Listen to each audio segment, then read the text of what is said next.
샬롬, 안녕하세요. 하나님의 마음을 전하는 소리입니다. 오늘은 노아와 나사로로 본 구원이라는 주제로 함께 은혜 나누고자 합니다. 노아는 하나님의 홍수 심판에서 구원받은 사람이고, 나사로는 예수님께서 이 땅에 계실 때 죽었다가 예수님께서 그를 살려주셨던 사람입니다. 이 두 사건을 통해서 하나님께서 우리에게 베푸시는 구원의 역사를 함께 살펴보고자 합니다. 먼저 노아 홍수에 관한 성경 말씀을 보겠습니다.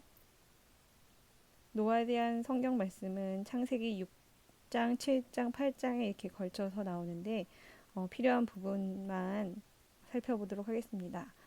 창세기 7장 11절 말씀, 노아가 600세에 대단해 둘째 달 곧 그달 11의 날이라.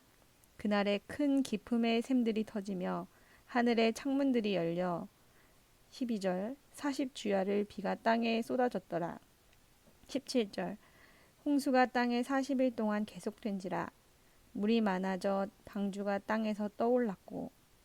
23절 지면의 모든 생물을 쓸어버리시니 곧 사람과 가축과 기는 것과 공중의 새까지라. 이들은 땅에서 쓸어버림을 당하였으되 오직 노아와 그와 함께 방주에 있던 자들만 남았더라. 24절 물이 150일을 땅에 넘쳤더라. 8장 1절 하나님이 노아와 그와 함께 방주에 있는 모든 들짐승과 가축을 기억하사 하나님이 바람을 땅 위에 불게 하심에 물이 줄어들었고. 여기 지금 이 말씀을 중심으로 보도록 하겠습니다. 그때 당시에 40일 동안 홍수가 땅에 계속되었다고 하는데, 이때 아래에서 큰 기품의 샘들이 이제 아래쪽에서 터지고 위로는 하늘의 창문들이 열려서 비가 쏟아졌다고 합니다. 이 땅은 그야말로 아래에서도 물이 솟구치고 위에서도 쏟아지는 물로 가득했던 것입니다. 이 물은 하나님의 공의의 심판을 의미합니다. 방주 밖에 있던 코에 생명의 기운의 숨이 있는 것은 모두 이 물로 육과 혼의 생명이 모두 함께 심판을 받았습니다. 반면에 방주 안에 있던 자들은 육체의 생명은 보존된 상태에서 그 하나님의 공의의 심판을 함께 받았다고 볼 수 있습니다. 그 심판은 방주, 곧 예수님이신 그 방주 안에서 이루어진 심판입니다. 곧 예수님과 함께 죽는 일입니다. 그래서 그들의 혼이 죽었다가 다시 구원을 얻을 수 있었던 것입니다. 하나님은 사람의 육의 생명이 끝나기 전까지만 혼의 구원의 기회를 주시기 때문입니다. 그리고 이때 눈여겨볼 것은 혼에 대한 심판, 혼에 대한 심판이라는 건 곧 자아의 죽음을 의미하는데, 이것은 우리가 스스로 할 수 없는 일이라는 점입니다. 그러니까 내가 스스로 죽는 게 아닙니다. 주님의 공의의 심판으로 내가 죽임을 당해야 하는 것입니다. 우리는 흔히 예수님을 믿으니 내가 죽어야 된다. 예수님과 함께 죽어야 한다. 그렇게 생각합니다. 그러나 그것이 아닙니다. 내가 죽는 것이 아니라 내가 죽임을 당해야 합니다. 나는 그저 내 십자가를 지고 주님을 따라가는 것뿐입니다. 따라가다 보면 십자가에 못 박히는 것은 내가 스스로 하는 것이 아니라 당하게 됩니다. 예수님께서도 십자가에 못 박히는 것을 스스로 하신 건 아닌 것처럼 우리도 예수님과 함께 십자가에 못 박히는 것은 내가 스스로 하는 것이 아니라 당하게 되는 것이라는 것입니다. 그러니까 오직 그 일을 주관하시는 분은 하나님 아버지이십니다. 그분께서 공의의 심판으로 나를 심판해 주시는 것입니다. 그리고 그 일이 일어났을 때 창세기 8장 1절에서 보는 것과 같이 하나님이 노아와 그와 함께 방주에 있는 모든 들짐승과 가축을 기억하시고 그들을 기억하신 하나님께서 바람을 땅 위에 불게 하셔서 회복을 시키십니다.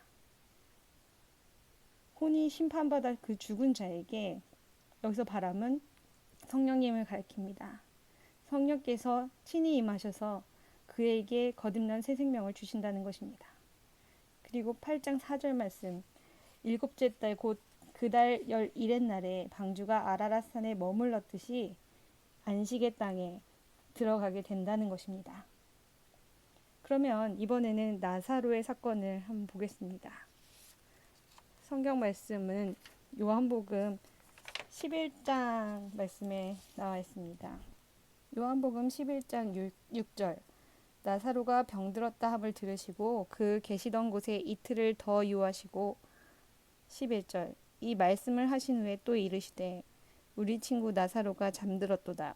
그러나 내가 깨우러 가노라.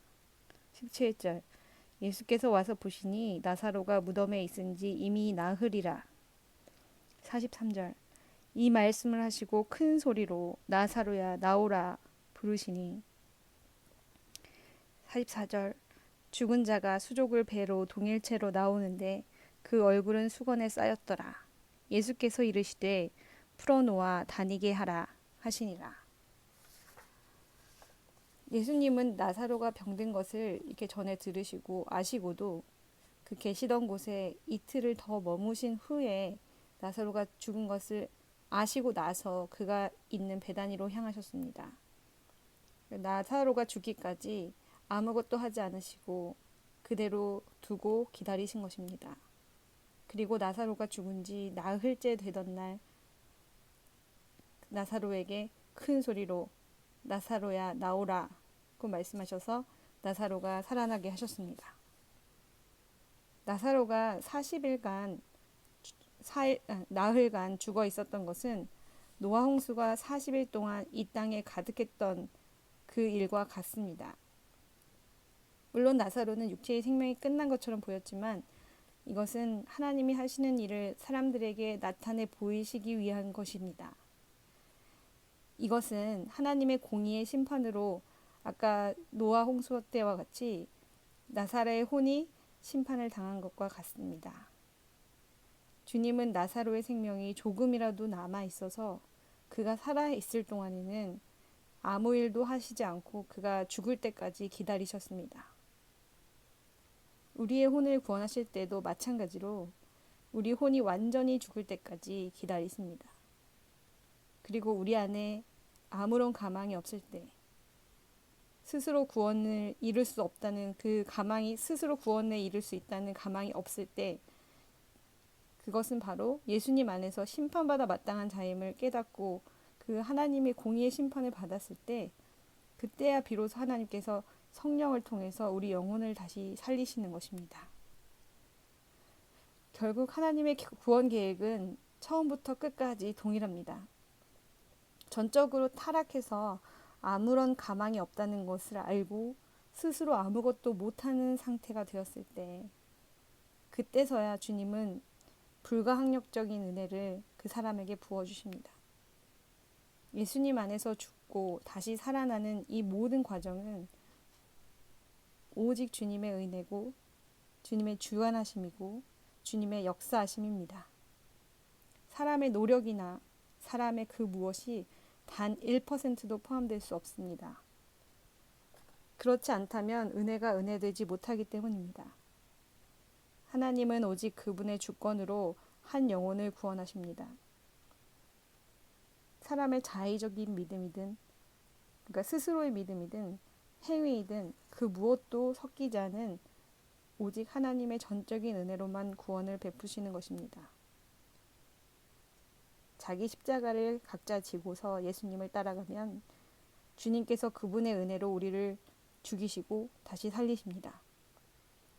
곧 그분 안에서 우리의 혼, 곧 자아, 그러니까 자기 생각, 자기 자랑, 자기 연민, 이기심, 이것들이 모두 죽임을 당해야 합니다. 그리고 그분께 모든 것을 내어 맡길 수 있어야 합니다. 이것은 다 모두 오직 은혜로만 가능한 일입니다. 그렇지만 우리는 그 전에 각자의 십자가를 지고 예수님을 따라가는 삶을 살아야 합니다. 영혼의 구원의 그 역사에 있어서는 우리의 그 무엇도 아무런 도움이 될 수 없지만 그분의 전적인 그 은혜는 그분의 말씀을 순종해서 따라가는 자에게 임한다는 것을 꼭 기억하시기 바랍니다. 이 구원의 놀라운 은혜가 여러분께 임하기를 축복합니다. 함께 기도하시겠습니다. 사랑의 하나님 아버지, 태초부터 우리를 구원하시고자 계획하시고 그 계획을 말씀을 통해 알려주시고 그 약속을 지키시사 놀라운 은혜를 베풀어 주시는 주님께 감사드립니다. 주님을 알면 알수록 나오는 것은 감사와 찬양뿐입니다. 모든 영광 주님 받으시길 바라오며 예수님의 이름으로 기도드립니다. 아멘.